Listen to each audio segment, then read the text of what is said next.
अभय दुबे, आपका मौका जी।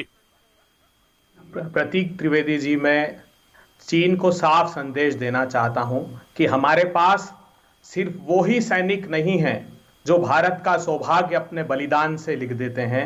हमारे पास ऐसे मूर्धन्य और निर्भीक पत्रकार भी हैं जो सीमा पर जाकर अपनी दहाड़ से चीन को बता देते हैं कि भारत एक संप्रभु राष्ट्र था, है और सदा रहेगा।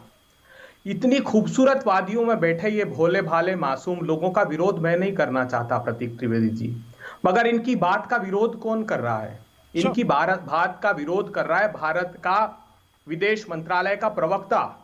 वो 16 जून को कहता है कि चीन भारत की सीमा में घुस आया है।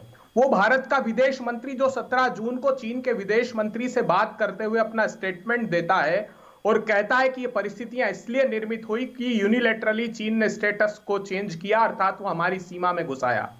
वो भारत का रक्षा मंत्रालय जो 5 अगस्त को एक दस्तावेज अपनी साइट पर डालता है और कहता है कि चीन की सेना भारत की सीमा में कोग्रांग नाला पर, हॉट स्प्रिंग पर और दौलत बेग ओल्डी तक घुस आई है।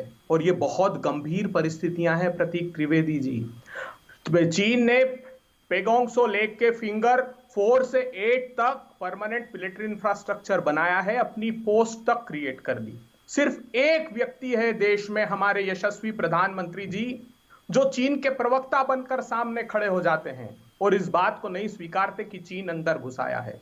यही परिस्थितियां डोकलाम में निर्मित हुई थी। डोकलाम में देश को बताया गया कि दोनों सेनाएं उस ट्राई जंक्शन से अलग हट गई है, लेकिन 5 मार्च 2018 को सदन में निर्मला सीतारमण जी ने राज्यसभा में बताया कि वहां पर चीन ने परमानेंट मिलिट्री इंफ्रास्ट्रक्चर बना लिया है। इसीलिए लोकसभा का प्रश्नकाल भारतीय जनता पार्टी की सरकार को स्थगित करना पड़ा और ये चीन के समर्थन में और भारत के लोकतंत्र में उठाया गया खिलाफ एक सबसे बड़ा कदम मैं मानता हूं इसको।